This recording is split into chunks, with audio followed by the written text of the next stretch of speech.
Hi friends, एसआरसीटी education में आपको स्वागत है। दोस्तों, काफ़ी दिनों बाद वीडियो लेकर आए हैं। आज भी आउटसोर्सिंग की बातें करने वाले हैं। दोस्तों, आउटसोर्सिंग कई वीडियो हमने पहले भी हम अपलोड कर चुके हैं, लेकिन आज की जो वीडियो है वो आउटसोर्सिंग की वैकेंसीज जिन जिन डिपार्टमेंट्स पे आ रही हैं उसकी चर्चा हम करने के लिए जो है अधिकतर वैकेंसीज लेकर आते हैं। लेकिन आज की जो वैकेंसी है एक ऐसे विश्वविद्यालय में आउटसोर्सिंग की वैकेंसी आई हुई है जो कि जिस पर चर्चा करना बहुत ही आवश्यक था। दोस्तों, हम आपको बताना चाहेंगे कि डॉक्टर राजेंद्र प्रसाद राष्ट्रीय विधि विश्वविद्यालय जो है उसके लिए कुलपति और कुल सचिव कार्यालय में जितने भी कर्मचारी होंगे वे सभी जैम पोर्टल के थ्रू हायर किए जाएंगे।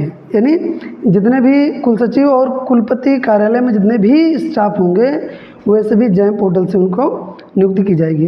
जैम पोर्टल क्या है पहले ही बता चुके हैं, अगर ना हो तो आप हमारे प्लेलिस्ट में जाकर वहाँ वीडियो को देख सकते हैं कि जैम पोर्टल से कैसे नियुक्ति होती है, जैम पोर्टल क्या होता है, अगर उसमें आप देख सकते हैं। थोड़ा सा हम यहाँ पर चर्चा कर लेते हैं कि जैम पोर्टल जो है भारत सरकार का एक ऐसा पोर्टल है जिस पर आप कुछ भी खरीद सकते हैं। जितनी भी सरकारी खरीद होती है वो जैम पोर्टल के माध्यम से होती है। कहने का मतलब आप एक प्रकार से समझ सकते हैं कि फ्लिपकार्ट और अमेज़न जैसी एक साइट है जहाँ से चीज़ें खरीदी जाती हैं। वहाँ से ना केवल सामान खरीदा जाता है बल्कि सेवाएं भी खरीदी और बेची जाती हैं।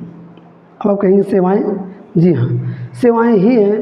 यानी किसी सर्विस प्रोवाइडर को वैकेंसीज़ का ठेका दे दिया जाता है कि हमारे यहाँ टोटल इतनी वैकेंसी खाली है, अब आप इतना रुपये हम देने वाले हैं आपको, ये हमको सेवाएं चाहिए, मैन पावर आपको देना है। यानी जो कर्मचारी हैं वो आप देंगे, वो चाहे उनको 5,000 दीजिए, 15,000 दीजिए, 25,000 दीजिए, वो आप जानिए। ठीक है। अब बहुत बड़ी समस्या यहाँ पर ये आ रही है कि कहने के लिए तो जब कर्मचारी होते हैं कंपनी के, उसको हायर भी कंपनी करती है, सब कुछ अंडर में कंपनी के होते हैं, लेकिन समस्या यहाँ पर ये होती है कि जब बातें उनकी इंक्रीमेंट की या किसी अन्य उनके लाभ की बातें आती हैं तो वहाँ पर सरकार अपना पल्ला झाड़ लेती है। क्यों? क्योंकि सीधे सीधे कहती है कि भई ये कंपनी जाने कंपनी के एम्प्लॉई हैं, हमसे क्या मतलब, हमसे काम कराने से मतलब है।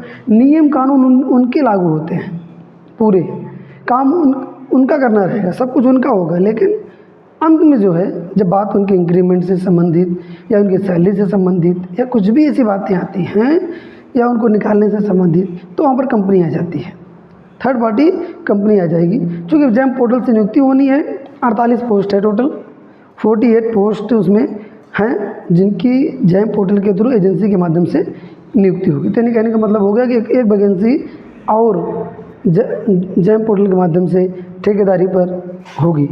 ये तो एक वानगी है, आप देखते होंगे आए दिन जैम पोर्टल की वैकेंसी निकलती रहती हैं। यानी कहने का मतलब हो गया कि जैम पोर्टल जो है एक ऐसा पोर्टल है जहाँ से सर्विसेज बेची जा रही हैं और वे सर्विसेज हर डिपार्टमेंट में काम करने वाले कर्मचारियों के लिए हैं। दोस्तों, जो आउटसोर्सिंग व्यवस्था है, जैसे कि सरकार ने बहुत ज़ोर शोर से इसका प्रचार कराया था कि हम एक आउटसोर्सिंग पर नीति बनाएंगे, आउटसोर्सिंग एक नीति बनेगी जिसमें उनकी सैलरी फिक्स होगी, उनके काम के घंटे फिक्स होंगे, क्या क्या काम करना है वो फिक्स होंगे, मतलब जो सेवा प्रदाता कंपनी है उसको शोषण नहीं कर पाएगी। अब बहुत ढेर सारी चीज़ें थी, लेकिन क्या कुछ ऐसा हुआ? चुनाव बीत गया, ऐसा कुछ नहीं। एक बात और हम करना चाहेंगे इसमें कि क्या पूरे चुनाव में ये आउटसोर्सिंग कर्मचारियों की भी कमी है कहीं ना कहीं, कि क्या पूरे चुनाव में एक भी आउटसोर्सिंग कर्मचारी अपनी बातों को किसी नेता तक पहुँचाया? या अगर हम कहें तो शायद उन लोगों ने इतना दमखम दिखाया ही नहीं, इतना ज़ोर से उठाया ही नहीं कि लोग जो आउटसोर्सिंग की बातें हैं उसको चुनाव में कर सकें। अब आप समझ सकते हैं कि चाहे एडहॉक के हों, आउटसोर्सिंग को जितने भी कर्मचारी हैं, किसी की भी बात चुनाव में नहीं हुई।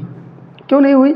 कि उस पर चर्चा करना उचित उन्होंने समझा ही नहीं, उनको मुद्दा ही नहीं लगता। क्यों नहीं लगता? क्योंकि अब देखिए बेरोजगारी इतनी ज़्यादा है, एक पोस्ट पर 2,000, 3,000, 4,000 आवेदन आ जाते हैं।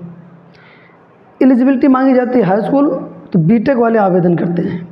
अब आप समझ सकते हैं। तो इसीलिए सरकारों को ये काम आसान लग रहा है। और सुनिए, निकालना भी आसान, कर्मचारियों से काम कराना भी आसान। 10 दिन वाला काम 2 दिन में करा लिया जाता है। जो काम सरकारी कर्मचारी 1 लाख लेकर सैलरी नहीं करता, वही काम 10,000 वाला कर्मचारी 10,000 में आराम से करके दे देता है। तो आप समझ सकते हैं कि सरकारें क्यों नहीं कराएंगी। तो फिलहाल सरकारों के एजेंडे में ये बात थी नहीं, वो तो चुनाव आया था, इसलिए सर जो है यूपी गवर्नमेंट ने कहा था कि हम एक आउटसोर्सिंग नीति बनाएंगे, लेकिन वो नीति बनी नहीं, आज तक वो नीति आई नहीं। उसमें कर्मचारियों की ही कमी है शायद, क्योंकि ये इनके जो कर्मचारी नेता हैं वो अपनी बातों को शायद इस तरीके से उड़ा नहीं पाते। तो कहने का मतलब हो गया कुल मिला के हमें जो वीडियो आज हम लेकर आए हुए हैं वो इस मुद्दे पर है कि डॉक्टर राजेंद्र प्रसाद राष्ट्रीय विधि यूनिवर्सिटी जो है उस पर विश्वविद्यालय जो है उसमें 48 पोस्ट की वैकेंसी आई हुई है, जो कि जैम पोर्टल से होगी, जिसमें जितने भी कर्मचारी हैं कुलपति कार्यालय में और परीक्षा नियंत्रक कार्यालय में इत्यादि और भी जो भी उसमें हों उनको मिलाकर जो है जितने भी उनके अधीनस्थ कर्मचारी होंगे वो सभी के सभी आउटसोर्सिंग 48 पोस्ट पर की जाएगी। आशा है दोस्तों कि ये छोटी सी वीडियो रही है, आपको जरूर पसंद आई होगी। धन्यवाद।